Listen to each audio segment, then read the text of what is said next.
السلام علیکم ورحمۃ اللہ وبرکاتہ۔ وعلیکم السلام ورحمۃ اللہ وبرکاتہ۔ الحمد للہ۔ شیخ ایک حدیث کا پس منظر پوچھنا تھا کہ کون سی حدیث؟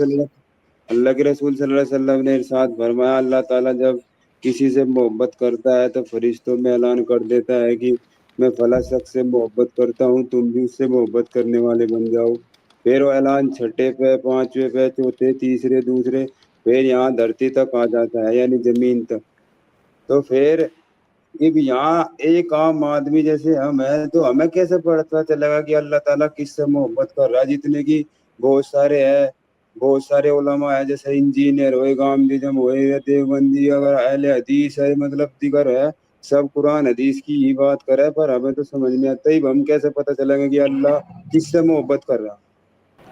یہ جو حدیث آپ نے بتایا صحیح بخاری کی روایت ہے، اذا احب اللہ العبد نادى جبریل ان اللہ یحب فلان فاحببہ۔ جب اللہ تعالیٰ کسی بندے سے محبت کرتا ہے تو جبریل علیہ السلام یہ منادی کرتے ہیں کہ اللہ تعالیٰ فلاں بندے سے محبت کر رہا ہے تو اس سے محبت کرو۔ فیحبہ جبریل، جبریل علیہ السلام اس سے محبت کرتے ہیں، اور جبریل علیہ السلام اعلان کرتے ہیں آسمان کے اندر جو فرشتے ہیں ان کے درمیان کہ اللہ تعالیٰ فلاں سے محبت کرتا ہے تو اس سے محبت کرو آپ لوگ۔ فیحبہ اہل السماء، آسمان میں جو فرشتے ہیں اس سے محبت کرنے لگتے ہیں۔ ثم یوضع له القبول فی الارض، اس کا نتیجہ یہ ہوتا ہے کہ اس آدمی کو اللہ تعالیٰ زمین کے اندر بھی مقبولیت دے دیتا ہے، زمین کے اندر بھی لوگ اس سے محبت کرنے لگتے ہیں، اس کی محبت لوگوں کے دلوں میں ڈال دیتا ہے۔ سوال آپ کا یہ ہے کہ ہمیں کیسے پتہ چلے گا کہ اللہ تعالیٰ کس سے محبت کرتا ہے؟ اللہ تعالیٰ اس آدمی سے محبت کرے گا جو اللہ رب العالمین کے بتائے ہوئے احکام کے مطابق زندگی گزارے گا۔ اللہ رب العالمین کے احکامات کہاں پر ہیں؟ قرآن میں ہیں، اللہ کے نبی صلی اللہ علیہ وسلم کی سنت میں ہیں۔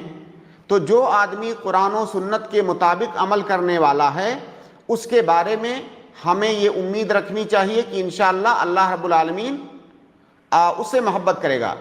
قل ان کنتم تحبون اللہ فاتبعونی یحببکم اللہ، قرآن کریم کی یہ آیت ہے۔ میں نے صحیح پڑھا شیخ؟ جی صحیح پڑھے شیخ، بالکل۔ قل ان کنتم تحبون اللہ فاتبعونی، اللہ کے نبی صلی اللہ علیہ وسلم کو اللہ رب العالمین یہ حکم دے رہا ہے کہ لوگوں میں اعلان کر دو، لوگوں کو بتا دو کہ اگر تم اللہ تعالیٰ سے محبت کرتے ہو تو میری اتباع کرو، یعنی اللہ سے محبت کرتے ہو تو اللہ کے نبی صلی اللہ علیہ وسلم کی اتباع کرو، ان کی سنت کی اتباع کرو۔ ایسا نہیں ہے کہ اللہ کے نبی صلی اللہ علیہ وسلم کی سنت کو درکنار کر کے کسی مخلوق کی اتباع کرنے لگو، کسی مذہب کی اتباع کرنے لگو۔ اس کسی بھی مذہب کی اتباع کرنا اسی وقت جائز ہوگا جب اس مذہب کے آراء اللہ کے نبی صلی اللہ علیہ وسلم کی سنت کے مطابق ہوں۔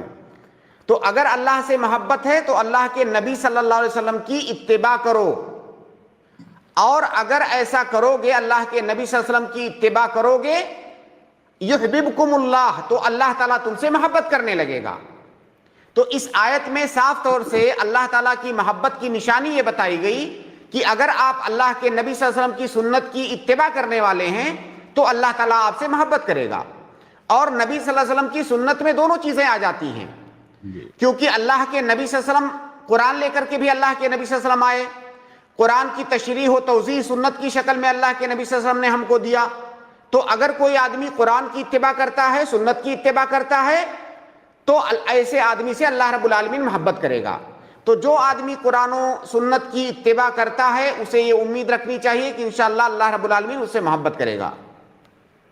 جسے قرآن حدیث کی تو بہت سارے اتباع کرائے تو پھر آپ انہیں اہل باطل بتاؤ، جیسے مفتی تقی عثمانی وغیرہ ہے، دیگر مفتی طارق مسعود ہے۔ میں آپ کو بتاؤ جائے ایک عام آدمی پہ تو عبادت ویسے ہی نہیں ہوتی، اسے نماز اور روزے کا اتنا ٹائم نہیں ملتا، اوپر تو پھر یہاں تھوڑا پھوڑی میں ہے تو اس کا دماغ وہی گھوم جا۔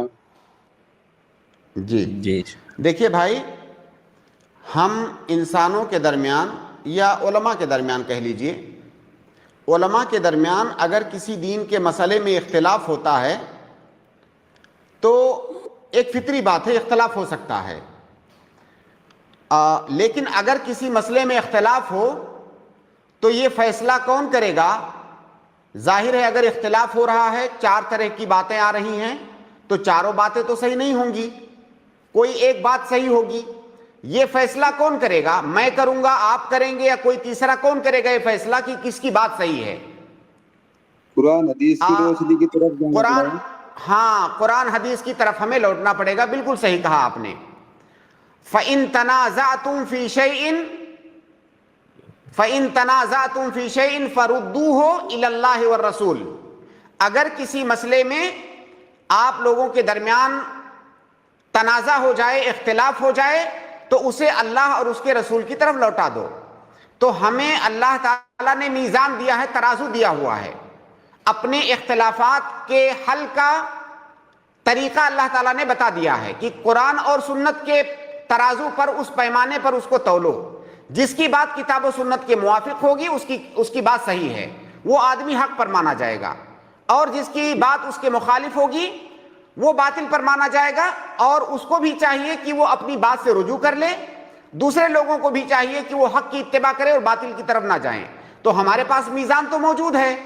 اب آپ نے جو نام لیے ان کے احترام کے ساتھ، اگر ہمارے اور ان کے درمیان کسی مسئلے میں اختلاف ہوتا ہے تو ہمیں چاہیے کہ عدل و انصاف کے ساتھ ہم قرآن اور حدیث کو حکم بنائیں اپنے درمیان، اور حکم بنا کر کے فیصلہ کریں کہ بھائی آپ کی بات صحیح ہے تو میں آپ کی بات مان لوں، اگر ہماری بات کتاب و سنت کی روشنی میں صحیح ہے تو آپ ہماری بات مان لیجئے۔ اور دراصل یہ ہماری بات ماننا نہیں ہوا، یہ دراصل کتاب و سنت کی بات ماننا ہوا، تو ہمارے پاس میزان تو موجود ہے، اس پر ہم تولیں گے۔ ورنہ دنیا میں تو کوئی بھی انسان، باطل سے باطل جو فرقے ہیں وہ بھی اپنے آپ کو حق پر مانتے ہیں، تو اب اس کا مطلب یہ تو نہیں کہ ہم ہر کسی کی بات کا اعتبار کریں اور کہیں اس نے فلاں مسئلے میں اختلاف کیا، ہمیں کیسے پتہ چلے گا کون حق پر ہے کون باطل ہے؟ بھائی اللہ کے نبی صلی اللہ علیہ وسلم کہتے ہیں کہ ترکتکم علی المحجۃ البیضاء، ساری چیزیں ہم نے تمہارے سامنے واضح اور کلیئر چھوڑ کے میں جا رہا ہوں۔ ترکت فیکم امرین لن تضلوا ما تمسکتم بہما، کتاب اللہ و سنتی، میں تمہارے پاس 2 چیزیں چھوڑ کے جا رہا ہوں، انہیں پکڑے رہو گے تو گمراہ نہیں ہوگے، کتاب اور سنت۔ تو اگر کوئی کسی بھی مسئلے میں اختلاف ہوتا ہے تو انصاف کا تقاضا تو یہی ہے، ایک مسلمان کا وتیرہ تو یہی ہونا چاہیے کہ بھائی نہ ہماری نہ آپ کی، ہم کتاب و سنت کو اپنے درمیان حکم اور فیصل بناتے ہیں اور اس کے مطابق ہم فیصلہ کرتے ہیں۔ ہو سکتا ہے میں غلط ہوں، ہو سکتا ہے آپ غلط ہیں، جو غلط ہو اپنی بات سے رجوع کر لے، سیدھی سمپل سی بات ہے۔